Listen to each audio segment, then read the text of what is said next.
Bismillahirrahmanirrahim. Assalamualaikum warahmatullahi wabarakatuh.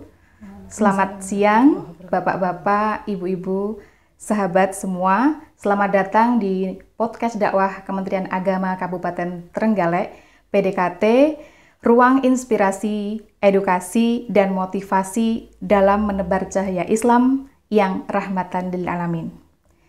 Pada episode kali ini kita akan membahas tema yang sangat menarik, tema yaitu Risalatul Mahid.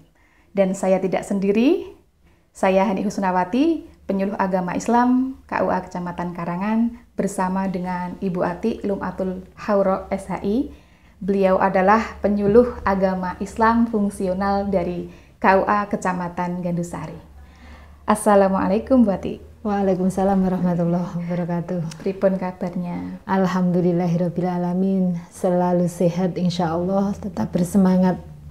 Semangat. Alhamdulillah, biar tidak tegang. Kita ucapkan selamat dulu. Alhamdulillah Bu Ati sehat. Dan kali ini Bu Ati akan membahas kembali tema yang sangat menarik, yaitu Risalatul Mahid. Kemudian ada pertanyaan yang masuk dari beberapa sahabat kita, khususnya perempuan, katanya bisa dijelaskan Bu Ati apa itu darah istihadah, kemudian apa sih bedanya darah istihadah dengan darah haid pada umumnya? Nggih. Sebelumnya kita sapa sebentar nggih para sahabat yang sudah mengikuti kita secara offline dalam beberapa episode. Mungkin kemarin kita sudah membahas tentang apa itu darah haid, dan sekarang ada pertanyaan tentang apa itu darah istihadah. Darah istihadah itu sebenarnya adalah darah di luar masa haid maupun masa nifas. Jadi kalau darah haid itu akan ada persyaratannya. Tidak boleh kurang dari 24 jam, tidak boleh lebih dari 15 hari, kemudian bertempat pada masa yang mungkin haid. Artinya pada masa yang mungkin haid itu adalah dia itu sudah suci tidak kurang dari 15 hari, sucinya di antara dua haid itu ya tidak kurang dari 15 hari. Kemudian usianya juga tidak kurang dari 9 tahun Hijriah atau 9 tahun kurang 16 hari. Itu tahun kalau Masehi. Ya, bukan tahun Masehi, Hijriah. Jadi kalau misalkan mengeluarkan darah tidak sesuai dengan kriteria-kriterianya darah haid, itu pastinya dia darah istihadah, ataupun keluarnya itu juga tidak masa nifas. Jadi secara umum darah istihadah itu adalah darah selain darah haid maupun darah nifas, seperti itu. Apa bisa digolongkan sebagai darah termasuk penyakit apa bukan ya? Kalau iya, bisa dikatakan seperti itu sih, bisa dikatakan sebagai darah penyakit, tapi bukan dalam artian kok kemudian orang yang istihadah pasti punya penyakit itu ya. Kenapa? Karena istihadah dan tidak itu kadang-kadang juga terkait sama kondisi ya. Tidak selalu dalam konteks itu punya penyakit dalam. Misalkan kadang-kadang seorang perempuan yang kecapean, baik itu kecapean fisik atau psikisnya, itu bisa menyebabkan terjadinya istihadah juga. Stres, atau mungkin karena pengaruh hormon juga. Saat ini mungkin banyak adanya alat kontrasepsi. Alat kontrasepsi yang kadang-kadang tidak sesuai juga bisa menyebabkan istihadah. Atau mungkin karena memang masih awal penggunaan alat kontrasepsi, jadi untuk hormonnya itu belum bisa menyesuaikan diri, akhirnya juga bisa mengalami istihadah juga. Atau mungkin karena hormon yang belum stabil karena masih awal haid. Awal haid itu kadang-kadang juga rawan untuk mengalami istihadah. Ya, memang perempuan agak banyak problem. Iya, jadi tidak selamanya kita mengeluarkan darah istihadah itu penyakit gitu. Atau tidak usah terlalu worry atau terlalu khawatir mungkin sampai kepikiran karena perubahan hormon, ada alat kontrasepsi yang mungkin kita adaptasi, kemudian tubuh kita itu mengalami seperti itu. Kadang-kadang perempuan itu misalkan pindah tempat gitu aja ya, adaptasi perpindahan tempat dari tempat yang satu, kemudian dia mungkin pindah ke tempat lainnya. Misalkan anak sekolah atau anak pondok baru dari rumah pondok, itu saya itu kerasan sebenarnya di pondok, tapi kenapa saya mengalami istihadah? Itu bisa menyebabkan ketidakstabilan hormon juga yang bisa menyebabkan istihadah, atau kadang-kadang malah telat haid. Jadi belum tentu loh ya, jangan langsung dicurigai ketika telat haid itu hamil. Bisa betul. Jadi karena kondisi stres itu juga mengakibatkan telat haid juga. Jangan seudon dulu, karena kondisi tubuh perempuan itu juga nggak sama. Nggak sama. Jadi selain kesehatan, ada psikis juga bisa mempengaruhi hormon yang ada dalam tubuh kita. Sangat menarik ya. Kemudian ada juga seringkali orang-orang itu bertanya, apa sih macam-macam mustahadah atau orang yang mengalami istihadah? Itu kan ada beberapa macam gitu ya. Iya, orang yang mustahadah, perempuan yang istihadah itu ada beberapa macam. Ada 5 macam perempuan yang istihadah itu. Dan ini sesuatu yang sulit sebenarnya. Tapi dalam artian 5 macam itu nggak kok. Misal ya, satu contoh ya, sebelum kita bahas 5 macam. Satu contoh kasus misalkan, seorang perempuan misalkan haidnya biasa 7 hari gitu ya. Kemudian dia tiba-tiba karena kondisi tertentu dia suci baru 13 hari, satu contoh. Kemudian dia mengeluarkan darah haid lagi selama 7 hari lagi. Ini kan kayak kecepatan gitu ya. Siklusnya itu berubah kecepatan. Itu kok kemudian nanti setelah saya menjelaskan mungkin ya, oh itu berarti saya termasuk yang kategori apa ya? Kalau yang seperti itu, kasus seperti itu benar-benar kan bisa dibulatkan. Artinya 15 sucinya disempurnakan 15 hari, kemudian sisanya haid yang selanjutnya, sisanya mengeluarkan darah yang selanjutnya itu bisa dihukumi sebagai darah istihadah. Setelah itu berhenti ya, nggak ada masalah sebenarnya. Mungkin karena faktor hormon tadi, atau mungkin karena memang perlu menyesuaikan diri dalam beberapa permasalahan mungkin seperti itu. Jadi banyak sebenarnya secara kecil-kecil saja permasalahan-permasalahan perempuan yang itu hukumnya istihadah tapi nggak lama loh ini istihadahnya, itu kemudian itu hukumnya haid, itu sebenarnya nggak lama. Kalau macam-macam istihadah sendiri, mustahadah itu ada 5. Ada mubtada'ah mumayyizah. Mubtada'ah mumayyizah itu adalah seorang wanita yang baru pertama kali mengeluarkan darah haid, dia langsung istihadah. Lama gitu ya, mengeluarkan darah haid lama, langsung istihadah lah. Sementara darah yang keluar itu bisa dibedakan antara darah dhaif sama darah qawinya. Nanti ada syarat-syaratnya bagaimana. Kemudian ada mubtada'ah ghairu mumayyizah. Mubtada'ah ghairu mumayyizah itu adalah orang yang baru pertama kali haid, kemudian dia langsung mengalami istihadah juga, belum punya siklus. Lah darah istihadahnya itu tidak bisa dibedakan mana antara darah yang pertama.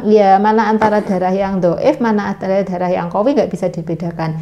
Kemudian ada muqtadah mumayyizah. Muqtadah mumayyizah itu sudah punya adat, sudah punya kebiasaan, bukan pertama kali haid. Kemudian mengalami istihadah, tapi darah yang dikeluarkan bisa dibedakan juga, memenuhi persyaratan-persyaratan sebagai mumayyizah. Artinya darah qawi sama darah dhaifnya itu bisa dibedakan secara jelas. Kemudian ada muqtadah ghairu mumayyizah. Muqtadah ghairu mumayyizah itu darah perempuan yang sudah pernah mengalami haid, kemudian mengalami istihadah, tapi darah qawi sama darah dhaifnya juga tidak bisa dibedakan, jenis-jenis darah. Kayaknya bulan kemarin kita sudah bahas warna itu ya. Sifat-sifat darah itu ada yang bersifat dari warnanya, ada yang selain warna gitu ya. Kemudian ada mutahayyirah. Dikatakan mutahayyirah itu kayak lupa. Jadi sebenarnya dia itu sudah mengalami haid, tapi darahnya keluar tidak bisa dibedakan juga. Kemudian dia lupa pada siklusnya. Makanya di sini pentingnya mencatat. Iya, mencatat siklusnya. Itu ben nggak kena mutahayyirah. Karena kalau sudah masuk di permasalahan hukum mutahayyirah, ini lebih berat, lebih rumit, dan juga lebih luar biasa sekali. Gitu. Jadi kalau mubtada' mumayyizah itu yang sudah pernah haid, kemudian darah kuat dan darah lemahnya, sifatnya itu tadi bisa diidentifikasi, ngaten nggih? Iya. Jadi bisa dibedakan seperti itu. Oh iki sing darah kuat, oh iki sing darah lemah, kayak gitu. Ya penting banget nih kalau mencatat siklus haid itu, apalagi perempuan setiap bulannya kadang ya berubah, kadang tetap itu untuk juga mengontrol kondisi kesehatan kita, reproduksi Iya, kita. termasuk seperti itu. Karena memang ternyata hikmah haid itu juga luar biasa sekali, nggih Mbak Hani.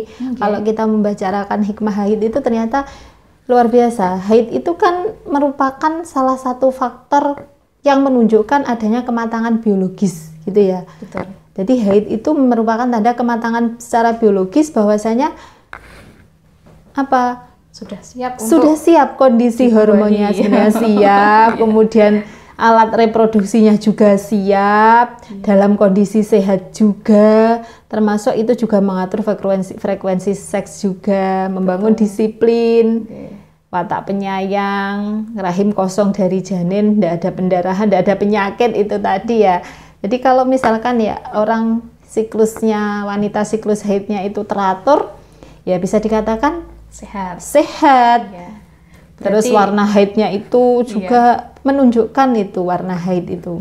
Sebenarnya berarti Allah itu ngasih kita sinyal-sinyal dalam tubuh yang melalui haid itu tadi. Melalui haid itu tadi. Tuh, kondisi badanku saat ini capek kok, hormonnya berantakan, ternyata apa itu siklusnya maju ataupun mundur. Sebenarnya sudah bisa terbaca. Wah, aku kok anemia, aku kok lemes. Oh, ternyata haidnya juga tidak teratur. Iya, dan selain itu juga gimana ya, benar-benar menjadi sebuah kontrol sebenarnya haid itu.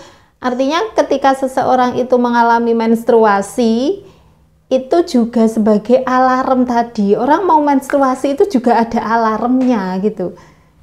Misalkan kok kondisi kok badan nggak enak ya, oh itu berarti kita harus mempersiapkan. Ini sedang, kalau dilihat ada catatan kalender ini sudah mendekati menstruasi. Orang menstruasi sebenarnya kan ada rasa sakit ya. Mau tidak mau, mengakui ataupun tidak mengakui bahwasanya orang menstruasi itu pasti ada rasa sakit. Gimana darahnya keluar loh. Nyeri. Belum lagi yang PMS 1 minggu sebelum menstruasi, kondisi emosi yang amburadul, morat-marit, semuanya serba salah, semuanya serba membuat marah-marah.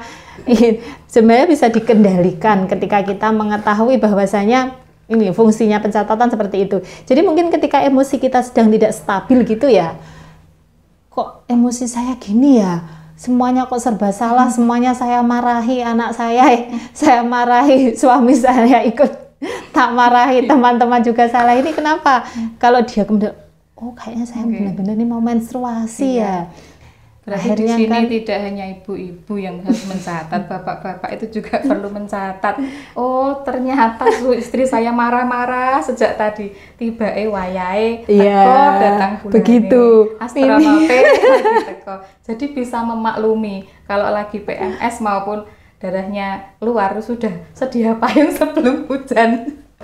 Iya, minimal kita wanita kalau tahu kondisi kita saat itu memang mau menstruasi, itu bisa mengikhbar.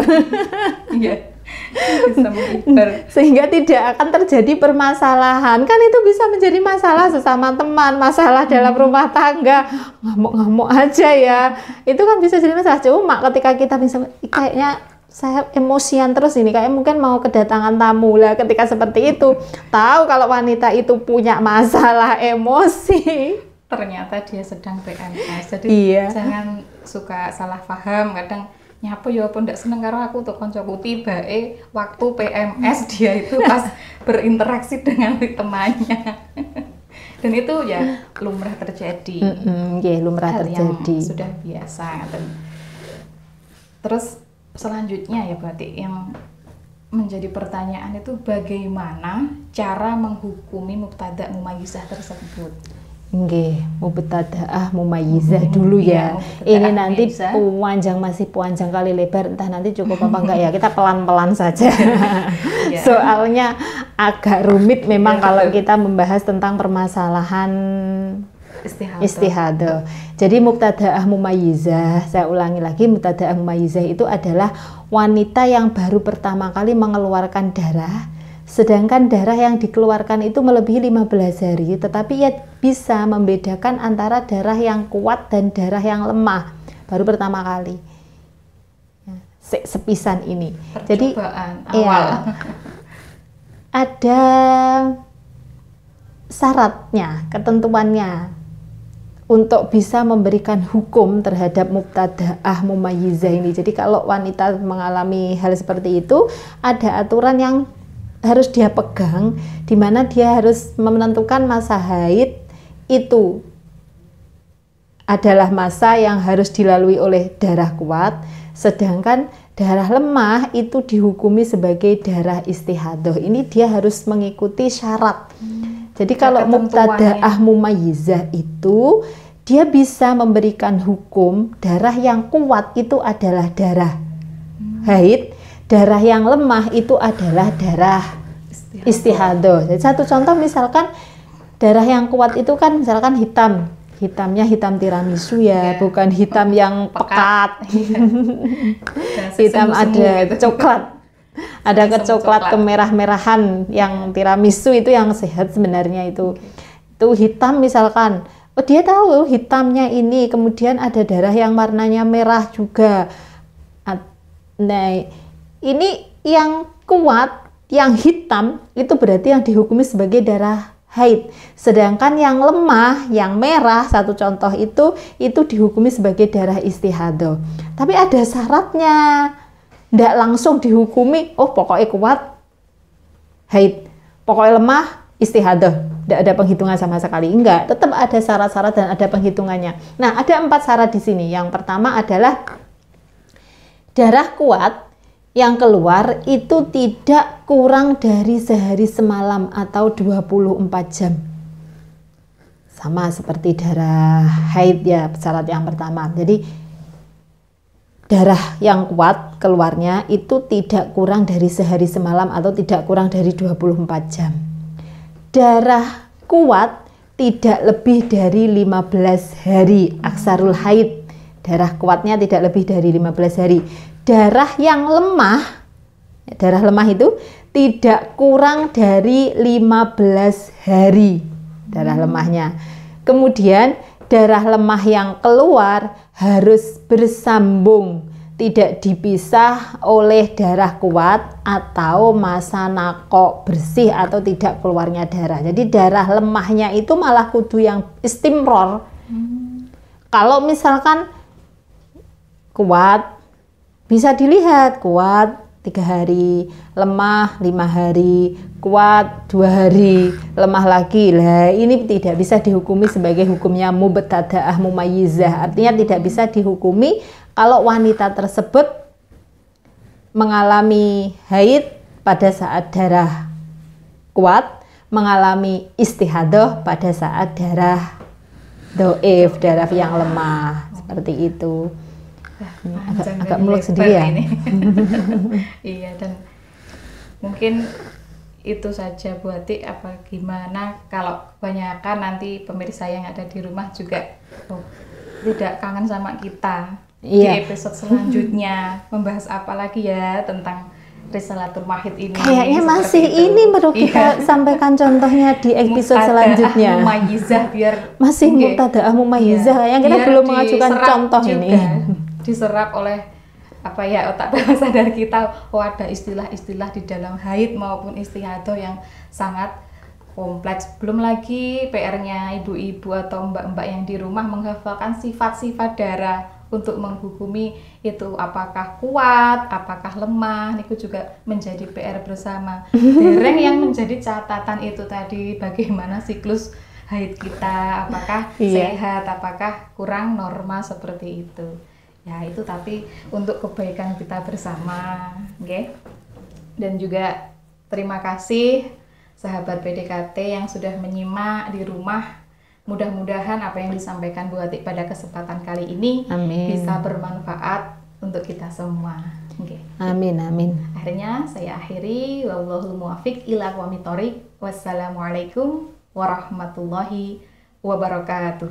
Waalaikumsalam warahmatullahi wabarakatuh.